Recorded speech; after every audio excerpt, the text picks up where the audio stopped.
for a second. Okay, so we're starting up losers finals. Going to FD. This is okay. I play a little bit of Game & Watch too. I don't know. Like, this matchup does not seem good to me, to be honest.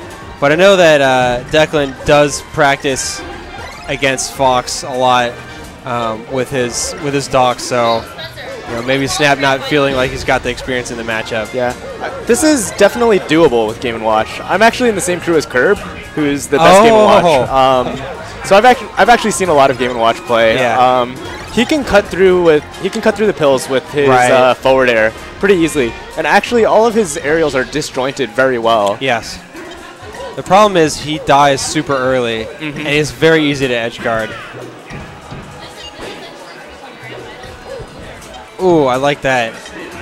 So Game & Watch's down air has actually got a second hitbox right when it lands, and a lot of people don't kind of realize how you got to switch up your timing for doing things to punish that, because it's really like, imagine if one of your aerials always hit on the last possible frame before shield. Yeah, for sure. It's a really cool property of that. Yeah, people see it hit their shield like up top, and then they go for the out of shield option, and they get hit by the second hitbox. His turtles actually got a hitbox like that too, and nice edge guard. I think all of Game & Watch's aerials are pretty decent. They have their uses. I mean, none of them are really amazing, but they all have their uses.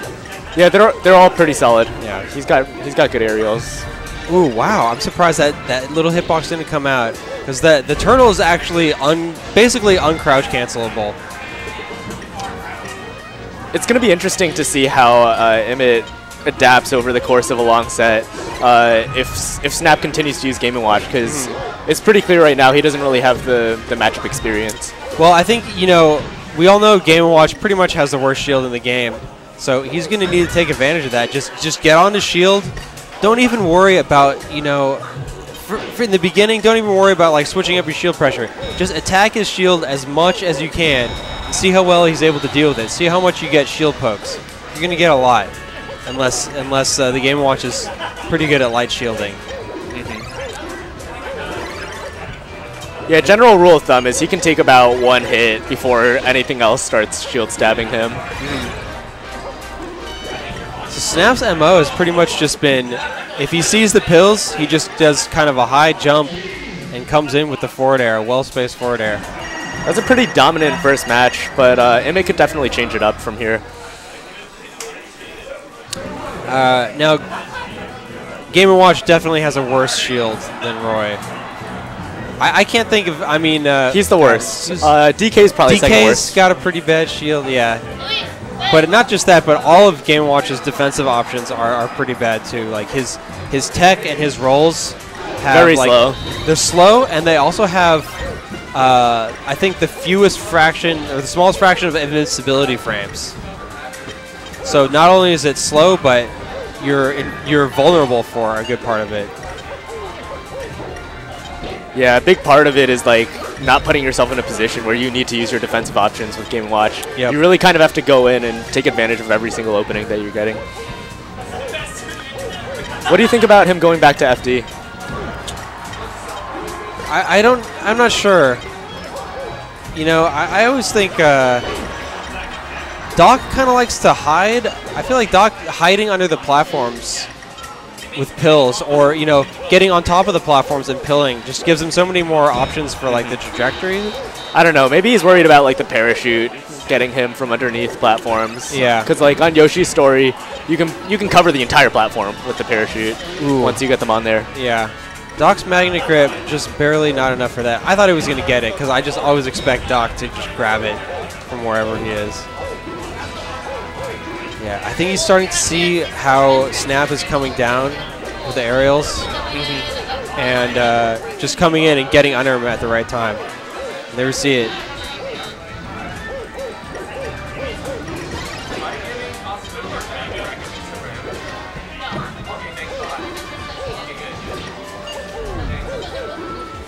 Interesting turtle to F smash. That actually does work if they DI in.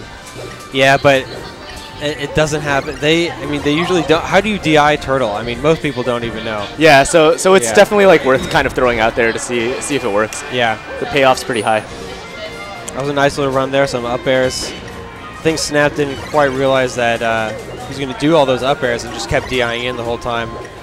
Took a whole bunch of damage and got punished because of it. Imyt's actually nursing his first lead of the whoa! entire set. Oh, wow. Oh, yeah. Very brave cape. That was a really good read, actually. Because, yeah, I mean, it's Game & Watch. His poor up B is just... it's so vulnerable in every possible way. The hitbox on it is actually a little deceptive. It's kind of easy to get clipped by it, but if you're to the side of it and you have Doc's cape, that's actually a really good tool for you to use. Because you're not threatening to get like clipped by it if you say go for like down smash or something. So it's pretty much just on top of him. I mean, how much to the side does that up B hitbox extend, if you know? It's like a fair amount. It's enough where people still get hit by it like all the time. Yeah. In addition to like people just not knowing the matchup.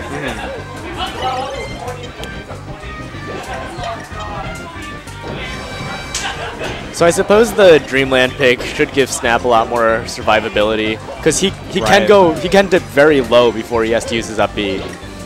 Yeah. Yeah. He can practically go down to the blast zones on a lot of stages. Yeah, except Yoshi's Story, but on this stage, it's still risky though because that cape, you know, Doc's cape extends further down below the ledge than Mario's does, so it can cover almost any recovery, even when they're perfect. Yeah, and he loses the horizontal momentum once he uses it, so he's not going to be able to get back onto stage.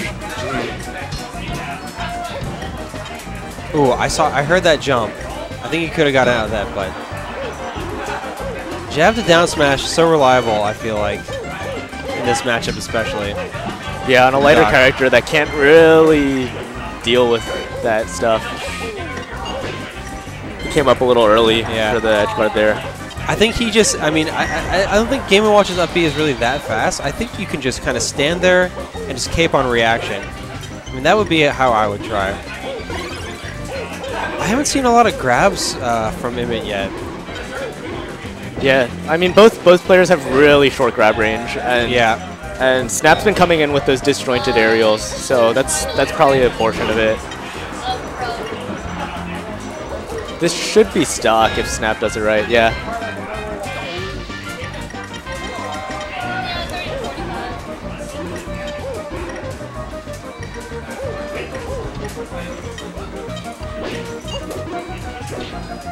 Dangerous. Ooh, just missed that timing.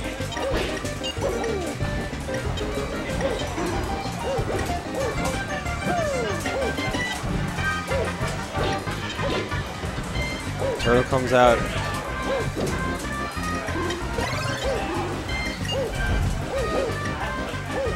And that key is such a safe approach because, you know, Snap's coming from high basically and coming down with either the key or the box, depending on, you know, how he feels about his spacing. But, you know, if you use the key, you can really easily pull back if you decide what you did was a mistake. Snap's really got to watch out. His shield's pretty low. He's going to get shield stabbed pretty much no matter what move he tries to take next with it. Yeah, there it is. But it was only a weak neutral air. I like that turtle there. Yeah, he's kind of lucky that the only aerial finisher here is the Kobe, and it's fairly telegraphed. Yeah. But I feel it's something that Doc should do a little bit more on shields, just to see what happens. Yeah, here he can definitely shield poke with the Kobe if he lines it up right. This is looking like it's gonna be Snap's game. Yeah. It's really important for Doc to get just, you know, the best DI possible, because coming down, if he gets to the corner of the stage and he can come down at that angle where like his pills perfectly follow him, it's actually pretty hard to edge guard him because he shouldn't actually have to jump even to get back to the stage. just because of the way Doc floats. Quick side note, I think someone in the chat actually thought you were Fly. Oh, yeah. Dude, there's a picture of me and Fly and Siren. And what I want to do is White dudes with long hair. Yeah. So I want to like give it to people who don't really know us that well and see if they could tell who's who. Because that's like, if you know one thing about those three people's appearance is that they have long hair. Yeah.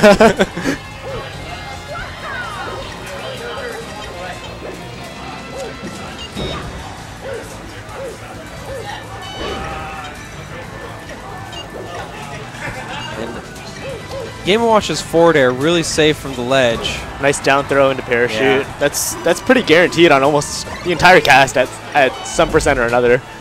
Yeah. Oh, and you survives. Very good.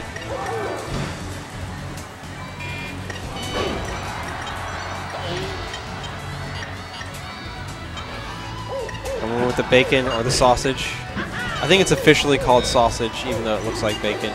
Yeah, I've heard everything. I've heard like pancakes, every breakfast food. And a nice cave there. I swear I see some Game & Watches really make pretty good use of that. This might not be the matchup Of to the do frying it in. pan? Yeah. Yeah. I've seen it. So the problem is that it's randomized. You have 1 out of 3 angles. Right. Right. But you can definitely like clip people, and you can also spike with the frying pan itself. Yeah. I've seen Curb start to use it quite a bit more than when I initially started to play with him. And it also like kind of does a little jump cancel thing. So you can do some kind of weird motion with like reverse sausage, because it kind of kills the vertical momentum of your jump, and then you can also turn around with that neutral B. That was a great soft fair from Snap, just to love tap. Yeah, essentially. it's almost like the knee in that sense. You just need that little love tap to hit to just keep him out. Yeah, and you have the option to go very low for your edge guards, so going low isn't that great of an option against Game & Watch. Like he can like short hop key, and his key will come back, and he can still up B back. Right. Back onto And the Snap's stage. been kind of like on most of his edge guards, just preemptively going down low when he notices that Imyt doesn't have the perfect DI to recover, and then just kind of jumping at the opportune moment and getting those hits. Yeah, he can basically force him to recover in a certain way, and then cover that recovery. Exactly. I would have been really interested to see a 9 out of that down throw. Oh, I always like to see when they do that. I would like to see a little bit more grabs from Imyt, because I believe that Doc's down throw on Game & Watch actually puts him right onto the ground. It depends. So it's actually a port priority issue. No, is it really? Yeah, it's actually a port priority issue. Curb was talking about it before. So which port? Who has to have the priority for it to put him on the ground? So Doc needs priority, I'm pretty sure. Okay. But I'm not positive. Wow. Well, But he's got it here. That's like one of those small tidbits you need to know about. I think that's I mean, I think that's pretty important to know, like, that one of two pretty different things may happen to you depending on who's got port priority. Yeah. Yeah, always RPS it out, man. Oh, I think that he wanted to grab there. Oh, this is looking bad. He could go in with a parachute now. Oh, very nice. Oh, That's nice. the way to do it. Snap didn't quite get in early enough to get low.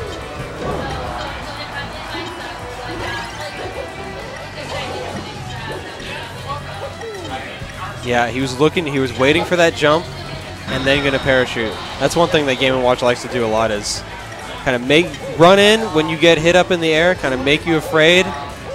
Yeah, and then scoop you. Yeah, exactly. Force you to use your jump and then punish that. Just kind of like Ganon likes to do that too. Oh, the chair comes out. I love the chair.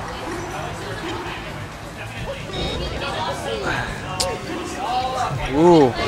If he got a read on that, that could have been something. All right, and that's it for amateur that's bracket. it, yeah. That makes Snap our winner. Congratulations, Snap.